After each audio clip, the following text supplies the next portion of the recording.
오늘부터 12월 마지막 달이 시작되기도 했고, 교회력 상으로는 대림절, 대강절 또는 강림절이라고도 부르는 어드벤트, 교회력의 시작점이 시작됐습니다. 지난주 왕국주일이 교회력의 마지막 주일이라고 그랬습니다. 교회력, 교회 캘린더의 주인공은 예수 그리스도이십니다. 그러니 예수 그리스도의 탄생을 기다리고 준비하고 대망하는 절기인 이 강림절, 대림절이 교회력의 시작이 될 수밖에 없습니다. 오늘부터 시작됐습니다. 대림절을 지나 성탄절을 보내고 주현절을 지나 사순절을 맞이하고 사순절의 끝에 부활절이 있고, 그리고 난 다음에 성령 강림절을 맞이하면 성령 강림절기가 계속됩니다. 그러다가 교회력의 마지막 지난주일이죠. 예수 그리스도의 왕되심을 선포하고 확인하는 주일, 왕국주일로 교회력의 한 사이클이 끝나는 겁니다. 그리고 다시 오늘 교회력으로 보면 설날, 새해 첫날입니다. 새롭게 시작하는 건데 무엇으로 시작하는가? 성탄을 대망하고 준비하는 절기, 기다리는 대림절로 시작하는 겁니다. 대림절의 교회력의 색깔이 보라색입니다. 제가 오늘 그래서 보라색 스토를 목에 걸었습니다. 4주 동안 이어집니다. 4번의 주일이 지나면 반드시 성탄절이 오게 되어 있습니다. 그래서 앞에 대림절 꽃장식을 했는데 여기 핵심이 초입니다. 작년에도 말씀드렸듯이 대림절, 대강절의 상징 색깔이 보라색 초가, 보라색 초를 4개를 꽂아 놓기도 하고 가운데 흰색 초를 꽂기도 하는데, 요즘 대부분은 가운데 흰색 초를 꽂아 놓고 4개의 보라색을 색깔이 점점 연해지게, 오늘 찐보라 하나를 켰거든요. 다음 주에는 둘째 주일이니까 2개를 켜는데 오늘보다는 조금 옅은 보라, 조금 더 옅어진 보라가 셋째 주일, 더 옅어진 게 넷째 주일, 4개를 켜고 나면 성탄절 아침에 가운데 큰 초, 흰색, 흰 초를 같이 켜서 5개를 켜놓고 성탄절 예배를 드립니다. 왜냐하면 성탄의 상징 색깔이 흰색이기 때문에 그렇습니다. 초가 하나씩 늘어날 때마다 점점 가까워 오는 거죠. 뭐가요? 성탄절이요. 그러니까 이 대림절은 성탄을 대망하고 또 준비하며 기다리는 절기이다 보니 준비하는 데 에너지를 쏟아야 되기도 하지만 본질은 기다림에서 오는 흥분, 설레임, 기쁨, 그것을 잃지 않는 겁니다. 준비하면서도 인상 쓰고 어거지로 준비하는 절기이면 아무 소용없습니다. 기쁨을 가지고 성탄절이 다가온다. 요즘 그런 얘기 많이 하죠. 옛날에는 성탄 분위기가 대단했는데 요즘은 도대체 분위기가 안 나요. 분위기가 바깥에 캐롤도 뭐 저작권 문제 때문에 울려 퍼지질 않고, 이게 어른이 돼서 그런 건가요? 시대가 변해서 그런 건가요? 아마 다 이유가 있을 거예요. 근데 중요한 건 뭐 캐롤이 좀 덜 울려 퍼져서, 또는 옛날에는 못 먹고 살았으니까 그 성탄절에 산타 할아버지가 주는 무슨 초코파이나 귤이나 종합 선물 세트, 요즘은 종합 선물 세트 모를 거예요, 그죠? 종합 선물 세트 뭐 이런 걸 받는 재미. 근데 사실 그게 본질적인 설레임은 아니거든요. 그런 모든 게 다 녹아있는 기쁨이지만 중심에 있는 기쁨은 메시아가 이 땅에 오셨다. 우리를 구원하실 메시아가 이 땅에 태어나셨다. 하나님이 인간의 몸으로 이 땅에 오셨다. 할렐루야. 그것을 기다리는 설레임이고 흥분이고 기쁨이니까 뭐 시대가 변하고 문화가 변하고 환경이 변해도 이 기쁨과 이 설레임은 우리가 잃지 않아야 할 줄로 믿습니다. 매년 어김없이 찾아오는 대림절이요, 매년 어김없이 찾아오는 성탄절이지만, 그러나 우리는 또한 어김없이 기뻐하고 즐거워하며 설레임을 가지고 성탄을 대망하고 준비해야 할 줄로 믿습니다. 성경에 보면 이 메시아에 대한 약속들이 나옵니다. 하나님이 이사야 선지자를 대표로 수많은 예언자들을 통해 메시아가 이스라엘 땅에 태어날 거다, 하나님이 그렇게 보내주실 거다. 그러니 이스라엘 백성들은 말씀을 잊고 살 때는 귀뚱으로 들었지만 하나님의 말씀으로 다시 돌아오고 난 다음엔 이거 붙잡은 거죠. 메시아가 오실 거다. 왜? 시건치 아니하시고 허언이 없으신 하나님께서 예언자를 통하여 선지자를 통하여 우리에게 약속하셨으니 반드시 오실 것이다. 그래서 바벨론의 포로로 끌려간 그때 정신 차리고 야, 우리가 말씀을 잊고 살았구나. 지금 보니 하나님이 말씀을 잊고 산 우리를 버리신 게 아니라 회초리를 때리신 거구나. 징계의 채찍을 드신 거구나. 그래서 우리를 회복시키신다고도 했어. 기억해 보니까 예언자들이 그렇게 얘기했어. 또 기억해 보니 우리에게 메시아를 보내주신다고 했어. 그래서 여러분, 바벨론 포로기 때부터 이스라엘 백성들은 늘 메시아를 기다렸습니다. 반드시 오신다. 믿음으로 기다린 겁니다. 여러분, 이 중요해요. 이게 중요해요. 기다리기는 기다리는데 기다림의 자세가 중요합니다. 첫째, 믿음을 가지고 기다려야 합니다. 반드시 오신다. 왜? 그건 하나님의 약속이니까. 오시면 좋고 안 오셔도 어쩔 수 없고. 아니에요. 그건 믿음이 아니에요. 여러분, 믿음 생활은 만일을 대비해 넣어두고 묻어두는 보험이 아닙니다. 믿음은 보험이 아니에요. 믿음은 확신입니다. 하나님의 약속을 붙잡는 거예요. 근데 그 하나님은 나는 삐쭉빼쭉하기도 하고 지켰다 안 지켰다 하기도 하고 기억했다 잊어버렸다 하기도 하지만 하나님은 절대로 잊지도 아니하시고 시건치 아니하시고 허언이 없으신 하나님, 신실하신 하나님이 그 약속 이루신다. 그러니 언제가 될지는 모르지만, 그때는 알 수 없지만 반드시 오실 거다. 믿음 가지고 기다린 겁니다. 그 믿음 위에서 기다리는 자세가 우리에게 필요합니다. 그 믿음에서 벗어나지 않는 우리 좋은 교회 모든 성도님들 다 되실 수 있기를 주님의 이름으로 축원드립니다. 두 번째는 준비하며 기다려야 합니다. 맞이할 준비를 해야 합니다. 여러분, 온 세계의 왕으로 오시는 그리스도신데 준비 없이 우리가 기다릴 수 있습니까? 준비해야 합니다. 맞이할 준비. 성경은 늘 준비하라고 해요. 그런 면에서 군대랑 같다고 그랬잖아요. 군대에도 늘 준비, 늘 준비. 여기 우리 현역 군인 집사님들 계시는데 하여튼 귀가 따갑게 준비. 그렇죠. 군대는 준비하는 집단이에요. 전투를 준비하는 집단이에요. 그러면서 세밀하게 준비해요. 세밀하게 준비하다 보니까 우발계획, 비상계획 다 준비해요. 각가지 시나리오를 놓고 준비해요. 하나만 준비했다가는 낭패당하기 십상이거든요. 세상 일이 그렇지 않듯 어떻게 전투가 계획대로 흘러가겠습니까? 얼마나 많은 변수가 있습니까? 그러니까 군대는 언제나 하나, 둘, 셋, 넷, 다섯, 여섯, 일곱 우발계획, 비상계획 전부 준비해요. 뿐만 아니라 군 전술하게, 우리 안보일 집사님한테 질문해야 되나? 군 전술의 기본 교리, 기본 이치 중에 하나가 예비입니다. 예비. 언제나 늘 우발 계획에 대비해서 예비를 둬요. 병력도 예비 병력이 있어야 되고요. 물자도 예비 물자가 있어야 되고요. 탄약도 예비량이 있어야 돼요.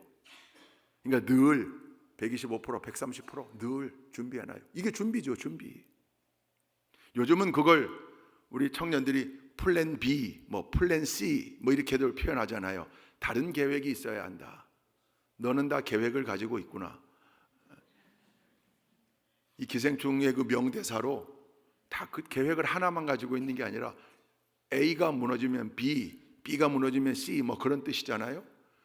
철저하게 준비한다 그 말이죠. 철저하게. 메시아가 이 땅에 오시는 겁니다. 세계 만방의 만군의 왕이 이 땅에 오시는 겁니다. 철저하게 준비하는 거죠. 정성껏 준비하는 거죠. 수많은 상황에 대비하여 준비하는 거죠. 이 자세가 우리에게 있어야 할 줄로 믿습니다. 성탄 행사를 준비하는 것 말고, 그것도 준비해야 되지만, 그러나 그건 지연 말단적인 거예요. 더 본질적인 건 이걸 또 지연 말단이라고 했다가 너무 또 깔볼라. 아니, 여러 개 중에 하나예요. 근데 본질은 예수님이 이 땅에 오심을 준비하는 거예요. 근데 그 본질은 고사하고 행사 준비하는 것도 하루 전날 기분 내켜서 한번 해볼까? 그러면 안 되는 거죠. 그래서 이건 마감이 있어요. 신청 마감이 있어요. 주보에 나와 있을 거예요. 오늘까지인가 다음 주까지인가 그래요. 그 다음부터는 안 받겠다. 왜? 신청해놓고 적어도 이 대림절 기간 동안 열심히 준비해라. 잘하고 못하고는 괜찮아요. 열심히 준비했는데 거기까지야. No problem. 그러나 그냥 덜렁덜렁 생각 없이 안 해.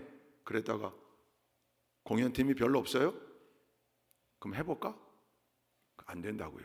그런 자세로 하면 안 된다고요. 물론 실력 있는 분은 그렇게 나와도 능숙하게 할 수 있을지 모르겠지만 하나님 보시기엔 우리 중심을 보신다고 했는데 철저한 준비, 설레임과 흥분을 가지고 기쁨을 가지고 하는 준비, 여기서는 어긋나는 거죠. 여러분, 기다리되 철저하게 준비해가며 기다려야 합니다. 이 자세가 우리에게 있어야 할 줄로 믿습니다. 세 번째, 마지막 세 번째는요, 기다림의 자세. 깨어 있어 기도해야 합니다. 기다려야 합니다. 깨어 있어서. 영적으로 잠든 상태에서는 제대로 기다릴 수 없어요. 그리고 그건 기다렸다 할 수 없어요. 자고 깨어나 보니까 그 시점이 된 거지. 기다림의 시간이 필요해요. 그러려면 잠들면 안 돼요. 교회 예배 때마다 어느 교회든지 조는 분들이 있어요. 어느 교회든지. 언젠가 모 선배님이 그러시더라고요. 목사님이 다 조는 이유가 있다. 그게 배멀미 하는 거다. 배멀미. 이게 구원의 방주인데 구원의 방주 안에 들어오니까 배멀미 하는 거다. 그러니까 그냥 긍휼하게 보고 내버려 둬라. 아, 그렇구나. 근데 이게 습관이 돼요. 여러분, 우리 교회 의자는요, 개인 의자로 다. 저도 이게 앞자리에 앉아 보니까요, 자연스럽게 이게 뒤로 제쳐지더라고요. 편해요. 조금만 방심하면 졸게 돼 있어요. 제가 어렸을 때 우리 어머니 손에 끌려서 수많은 부흥의 기도원 다 끌려다녔다 그랬잖아요. 그러니까 그 어릴 때, 제가 아주 어릴 때부터 초등학생 그때까지 다니면서 들었던 그 말씀들 중에요, 기억나는 게 참 많아요. 어린애인데, 어른 예배인데 그 목사님의 말씀들이 기억나요. 그러니까 아이들에게 말씀을 자꾸 들려주는 거, 이거 굉장히 중요해요. 제가 그때 들었던 얘기 중에 하나가 어느 부흥사님이 그랬대요. 부흥회를 인도하는데 그 앞에서 모 집사님이 꾸벅꾸벅 졸더래요. 근데 이 부흥사님이 그 조는 분을 야단친 게 아니라 그 옆에 있는 집사님에게 바락 화를 냈대요. 여보셔! 근데 우리 옛날에 부흥사님들은 왜 이렇게 소리를 질렀나 몰라요. 그죠? 그 좀 무례하셨어, 지금 생각해 보면. 그러면 안 되는데. 뭐 반말은 예사고 어떤 분들은 막 욕도 하시고 그랬으니까. 근데 그 옆에 있는 집사님에게 바락 화를 내면, 당신 말이야, 그래 되겠어, 이분은 난데없이 날벼락을 맞아가지고 난 왜 그러냐 했더니, 옆 사람이 졸면 깨워야지, 깨워서 같이 은혜를 받아야지. 그때 그 집사님이 했다는 유명한 말, 그분을 깨우면서, 재우긴 지가 재워놓고 왜 나한테 깨우라 그래. 저는 그 얘기를요, 어린 마음에도 제 간증을 다 알고 계실 테니까, 저는 어려서부터 목사가 돼야 된다는 우리 어머니 무릎 위에 세뇌를 받고 컸잖아요. 나중에 목사 될 건데, 재우면 안 되겠구나. 재우면. 그래서 제가 그랬다니까요. 군목 처음 갔는데 정말 예배 시작 30분, 군의 용사들은 예배에 늦는 법이 없어요. 왜? 정해진 시간에 부대에서 출발하니까 30분 전에 들어와서 이미 깊은 숙면을 취하고 있어요. 그래서 제가 설교하면서 늘, 하나님, 제가 재운 거 아닙니다. 이미 예배 전부터 자고 있었습니다. 그래서 저는 늘 깨우는 거, 여러분, 늘 이게 습관이 돼 갖고, 여러분 깨우는 거예요. 깨우는 거. 그랬더니 모 집사님, 제가 이거 얼마 전에 이삿짐에서 찾았는데 모 집사님이 옛날에 이걸 사다 주셨어요. 목사님, 기가 막힌 게 나왔습니다. 이게 뭡니까? 졸음운전 방지 기구래요. 여기다 딱 끼고, 이거 왜 이러지? 소리가 나는 거예요. 고개가, 각도가, 이러면 소리가 나서 졸음운전, 이렇게 깬다는 거예요. 목사님, 이거 300개 준비했다, 애들에게 채웁시다. 제가 안 된다고 그랬어요. 왜? 결정적 결함이 있다. 이게 소리가 안 나. 이거 뒤로는 소리가 안 나요. 이게 뒤로는 꼭 앞으로만 소리가 나. 앞으로만. 그래서 제가 그러지 말고 여기 저 자리마다 전기를 좀 넣어서 여기 판을 하나 이렇게 갖다 주시면 A-22가 조는 거예요. A-22 이렇게 버튼 누르면 찌릿찌릿하든지 벌떡벌떡 일어나든지. 예. 근데 여러분, 이게 습관이에요. 습관. 그러니까 무의식 중에 그냥 자꾸 잠들려고 하는, 이게 잠뿐만이 아니라요, 자세도 그래요. 자꾸 뒤로 제끼. 이거 습관이에요. 무의식 중에 언제 자기도 모르게 있다 보면 그렇게 돼요. 그러니까 우리 교회는 자세를 바로 의지적으로 바로 해야 돼요. 안 그러면 자꾸 제껴져요. 팔짱 딱 끼고 다리까지 꽈요. 이게 통로에 앉으신 분들은 또 다리까지, 이게 그냥 있는 분들은 좁아서 잘 안 되는데, 통로에 있는 분들은 언젠가 자기도 모르게 다리까지 꼬고. 이건 안 되죠. 근데 자기도 몰라요, 잘. 왜냐면 이게 습관이어가지고 어느 순간 무의식 중에 그냥 그렇게 되는 거예요. 제가 어느 기독 교수님들이 모인 신호에 설교하러 와달라고 해서 갔더니요, 이렇게 강의실에다가 놓고 반원으로 이렇게 의자 배치를 해놨는데, 교수님들 대부분이 다리를 꼬고 앉았어요. 전부 텀블러에다 커피를 가지고, 텀블러든지 컵이든지 와서 그거 홀짝이고 있어요. 그날 예배라고 그랬어요. 설교하러 간 거예요. 특강하러 간 거 아니라. 제가 그 설교하러 올라가서 그랬어요. 나는 말씀 전화해 달라고 그래서 왔고, 여기 와보니까 예배인데 여러분들 중에 지금 절반 가까이나 다리를 꼬고 앉아서 커피를 홀짝이며 예배 드리고 있는데, 자리를 풀고 커피를 내려놓으면 내가 말씀 전하고, 아니면 가겠다. 그냥 당신들 예배 드릴 자세가 안 돼 있다. 나 강의하러 온 거 아니고 세미나 하러 온 거 아니다. 얼굴이 울그락 불그락. 뭐 다시 볼 분들 아니어서 제가 세게 얘기했어요. 예. 근데 좀 그런 침이 들어가야 돼요. 그래야 깨달아요. 아, 그렇구나, 우리가 잘못. 예배자의 자세가 그러면 안 되는 거죠. 예? 기다림의 자세가 마찬가지예요. 기다림의 자세. 잠들어 있는 채로 팔짱 끼고 오실 테면 오시지요? 아니요. 기다림에도 자세가 필요한데, 언제든지 믿음을 가지고 분명히 오신다 대망하며, 오실 때 어떻게 맞이할까 정성껏 준비하며, 영적으로 잠들지 않고 깨어 있어 바른 자세를 가지고. 여러분, 예배 신앙생활에 잘못된 습관들이 있어요. 이거 내려놓으려고 노력해요. 고치려고 노력해야 돼요. 예배 늦는 분들이 있어요. 늘 10분 늦어요. 기가 막히게 10분 늦어요. 늘 그 습관이에요. 조는 것도 적어도 이 정도 되면 졸아도 돼요. 제가 은평감리교회 부목사 할 때 유명한 원로 장로님이 계셨어요. 맨 앞자리에 앉으세요. 풍채가 좋으세요. 근데 설교 딱 시작하면 옆에서 미세하게 코 고는 소리도 들려요. 근데 기가 막히게요. 아멘! 놀라워요. 제일 아멘 많이 하는 장로님이시거든요. 그래서 우리가 논쟁이 붙었어요. 주무시는 게 아니다. 지금 묵상하시는 거다, 말씀을. 근데 오래 함께했던 동역자들의 결론, 주무시는 거 맞아요. 코도 골고. 근데 믿음의 내공으로 가수면 상태에서도 말씀을 들으시는 것 같아요. 축원합니다. 아멘. 제일 그 정도 내공이 되면 주무셔도 돼요. 그거 아니라면 여러분, 늘 깨어있기 위해 예배 때도 그렇고 기다릴 때도 그렇고 잠들지 않게 노력해야 되고요, 바른 자세를 갖기 위해 노력해야 되고요, 맞이할 준비해야 되고요. 그게 대강절, 대림절의 기본 자세예요. 오늘부터 첫째 주일이 시작됐습니다. 4주 동안 우리가 성탄을 대망하며 준비합니다. 설레임을 가지고 기다립니다. 잠들지 않게 노력하고 깨어있기 위해 노력하고 내년을 준비하면서 또 묵상하고 노력하고. 그래서 올해 성탄절은 그저 매년 찾아오는 그저 그런 성탄절이 아니라 매해의 성탄절이 새로운 성탄절, 새 은혜가 넘치는 성탄절, 새롭게 신앙을 다지는 성탄절, 하나님의 은혜를 기대하고 체험하는 복된 성탄절이 될 수 있기를 주님의 이름으로 축원드립니다. 자, 오늘 말씀의 제목은 기다림과 임마누엘이에요. 그리고 본문이, 아마 이거 목사님 오늘 본문 잘못 택한 거 아닌가? 이 본문 유명하죠? 누가복음 15장. 여러분, 누가복음 15장에는요 예수님의 세 비유 강의가 있어요. 첫 번째는 양을 잃어버린 목자의 비유가 나와요.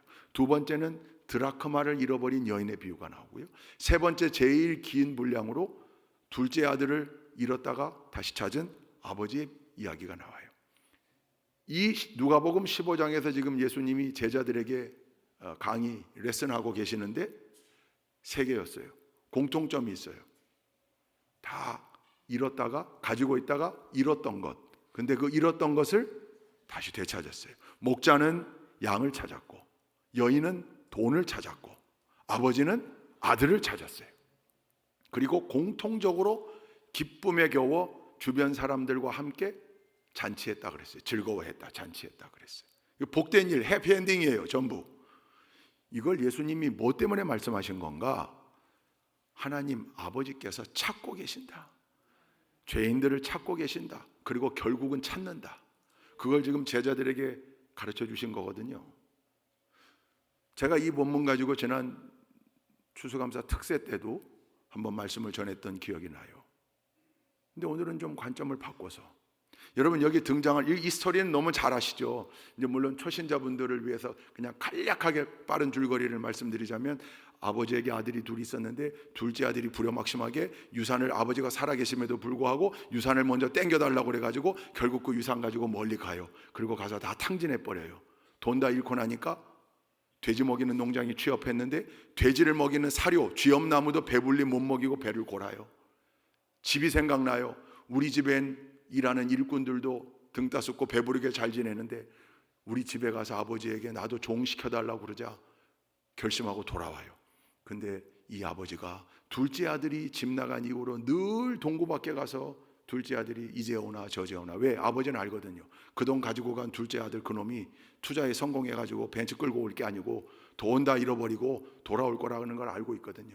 늘 기다려요.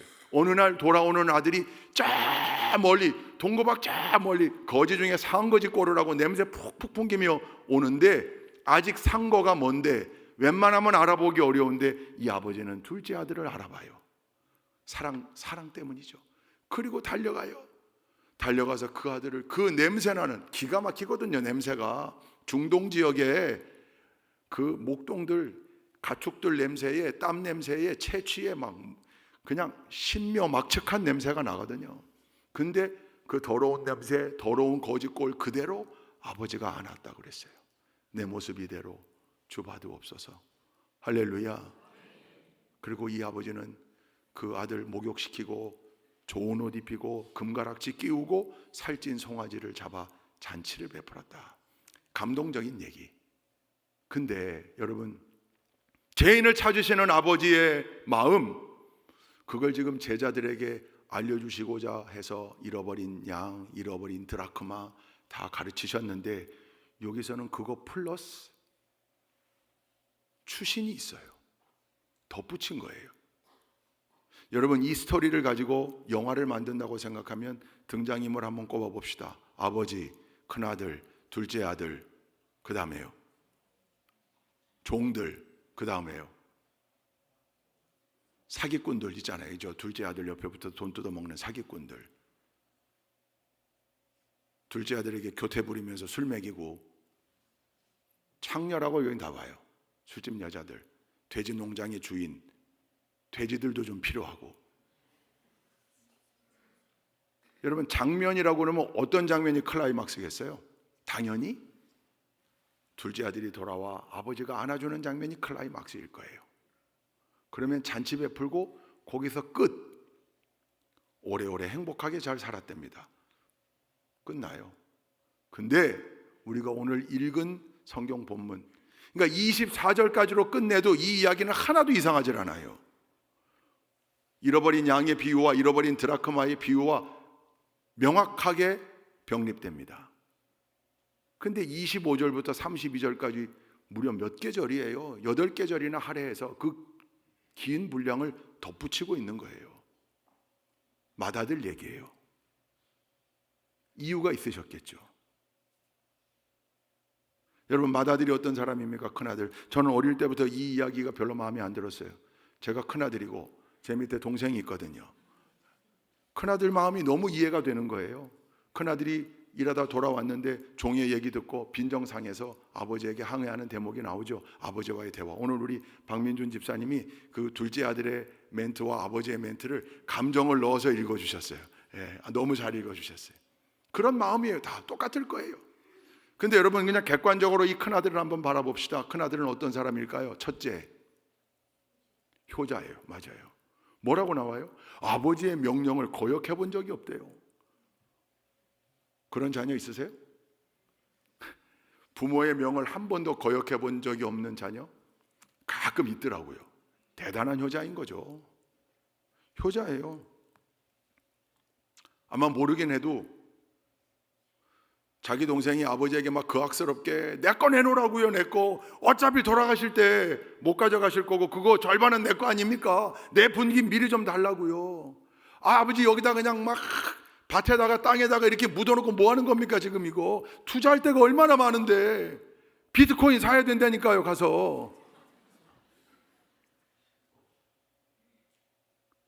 IT 기업 뭐 투자할 곳이 널려 있어요. 부동산 투자.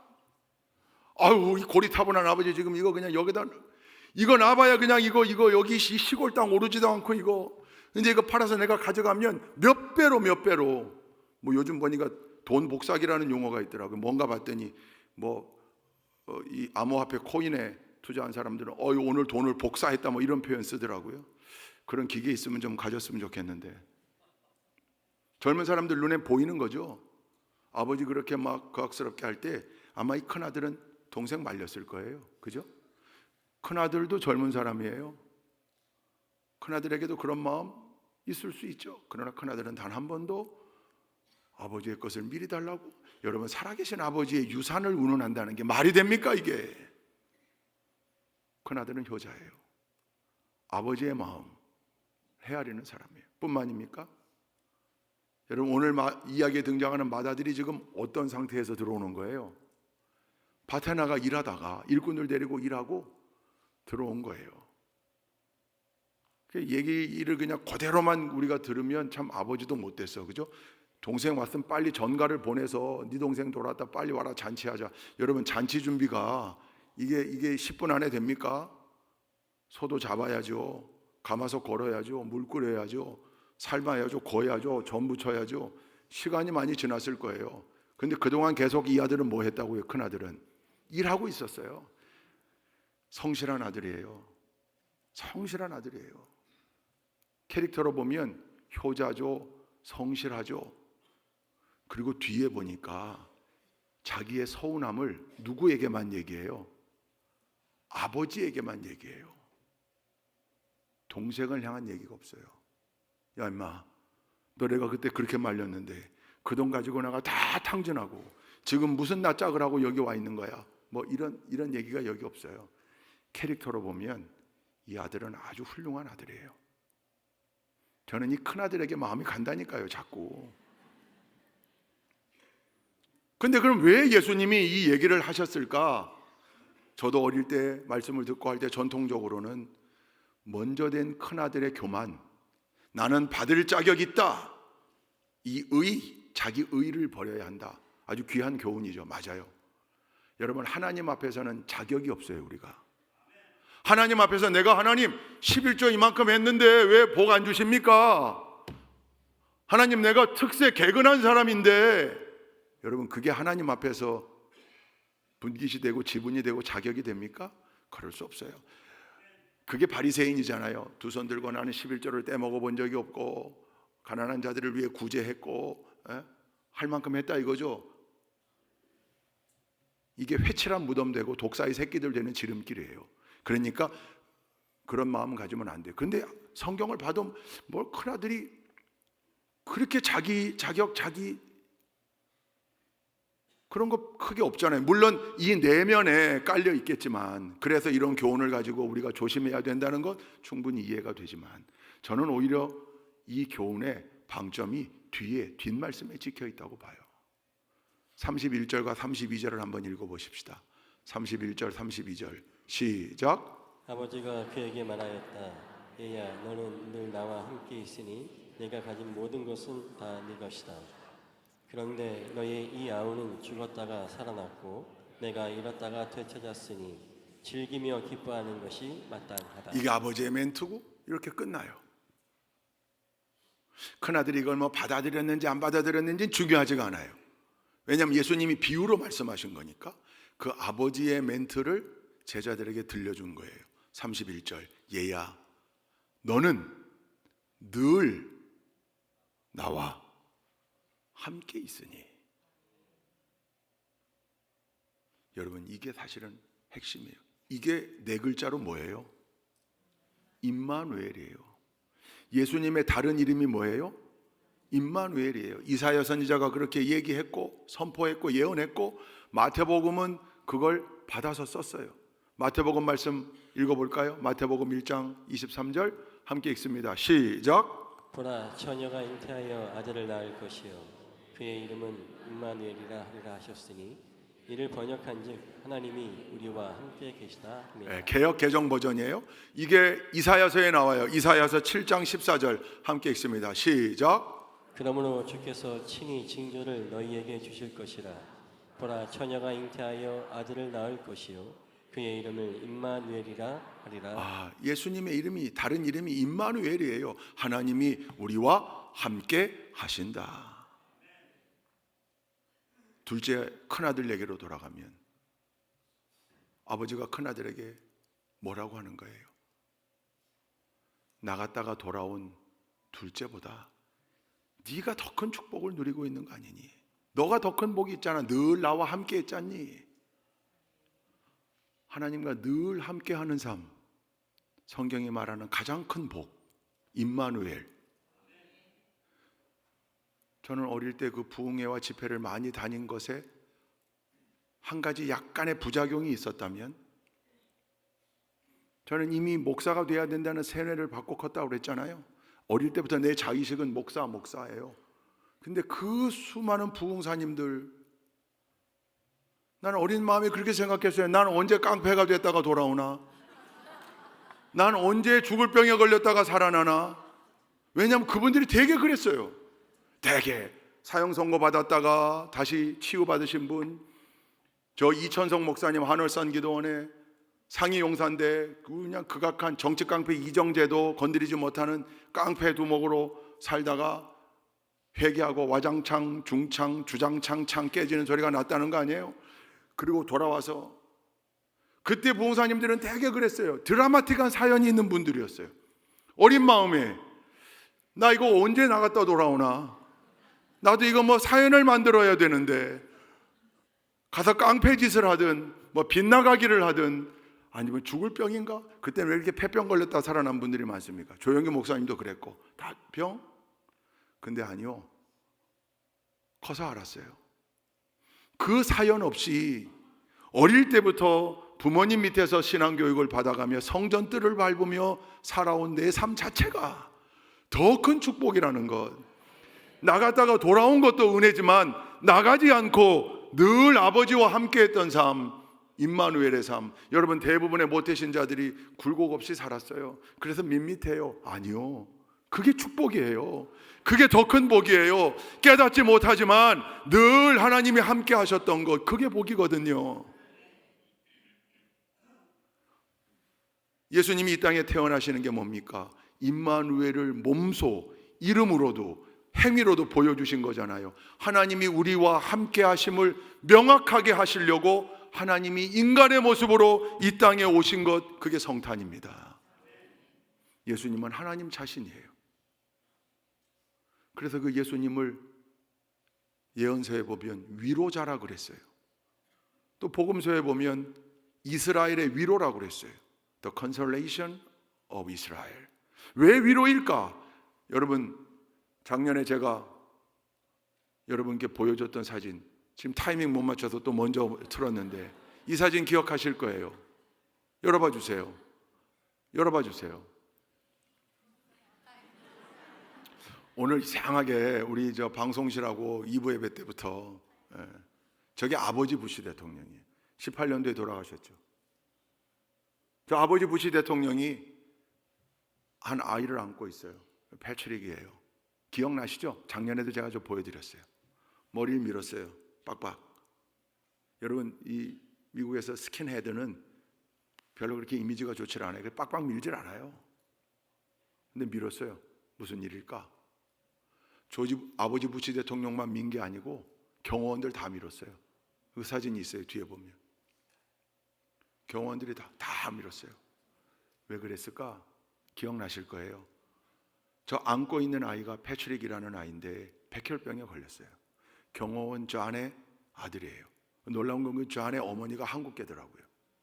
한국계 할머니의 손자예요. 모습은 뭐 백인, 완벽히 백인 같지만 백혈병에 걸린 거예요. 투병 중이에요. 머리가 빠졌어요. 그러니까 이 아들이 아버지에게, 엄마에게, 왜 엄마 나는 왜 없어? 왜 나는 없어? 왜 머리가? 너무 마음 아픈 거예요. 그 얘기를 부시 대통령이 들었어요. 부시 대통령이 자기 머리를 밀고 경호원들에게 제안한 거예요. 다 같이 밀자. 다 찬성했어요. 왜 그랬냐면 조지 부시 대통령의 딸 로빈이라고 있었어요. 둘째였습니다. 그 로빈 양이 4살 때 백혈병으로 천국 가요. 그 딸에 대한 안타까움이 있었어요. 근데 경호원의 이야기를 듣고 내가 그땐 못했다. 그때 내 딸도 머리가 다 빠졌었는데 그 여자아이가 그 빠진 머리 때문에 근데 그때 내가 못 깎았다. 지금 깎자. 깎은 거예요. 패트릭, 너만 민머리가 아니야. 우리도 다 민머리야. 누구든지 그럴 수 있어. 똑같은 모습, 가장 큰 위로죠. 하나님이 우리를 위해 이 땅에 오셨어요. 어떻게 해요? 우리와 똑같은 모습으로 똑같은 육신을 입고 이 땅에 오신 겁니다. 그리고 기억하라는 거예요. 임마누엘의 약속이 영원하다. 하나님은 늘 자녀된 우리와 함께하고 계신다. 아버지가 큰아들에게 말해요. 너는 늘 나와 함께 있었잖니. 그래서 내 것이 다 네 거다. 그러면서 32절 말씀이에요. 개역개정으로 열어봐 주세요. 32절을 개역개정으로 한번 읽어봅시다. 시작. 이 내 동생은 죽었다가 살아났으며 내가 잃었다가 얻었기로 우리가 즐거워하고 기뻐하는 것이 마땅하다. 아멘. 세 번역에는 아쉽게 저기 우리가 빠졌어요. 개역개정에는 우리라고 그랬어요. 아버지가 너와 나, 큰아들 너와 나, 우리가 아버지와 하나구나. 임마누엘 은혜 속에 있구나. 그러니 그 아버지께 다 내 거. 여러분, 성탄은 임마누엘의 사건입니다. 임마누엘의 기적의 사건입니다. 그 임마누엘의 은혜를 기다리는 겁니다. 그 은혜의 여정 속에 큰아들이 누렸던 은혜를 다시금 묵상해 보고 우리 모두가 다 늘 하나님 곁을 떠나지 아니하고 하나님의 그늘 아래 함께 거하는 임마누엘의 축복을 누리며 살 수 있기를, 그런 우리 모든 동역자들 다 되실 수 있기를 주님의 이름으로 축원드립니다. 기도하시겠습니다. 좋으신 하나님, 성탄을 대망하며 준비하며 기다리는 대림절 첫째 주일입니다. 임마누엘의 기적의 사건 기억하게 하시고 믿음으로 기다리게 하시고 최선을 다해 준비하게 하시고 영적으로 깨어 있어 올해의 성탄절은 지금까지의 성탄절과는 다른 또 다른 새로운 성탄절이 될 수 있도록 하나님 은혜를 베풀어 주옵소서. 예수 그리스도의 이름으로 기도 올리옵나이다. 아멘.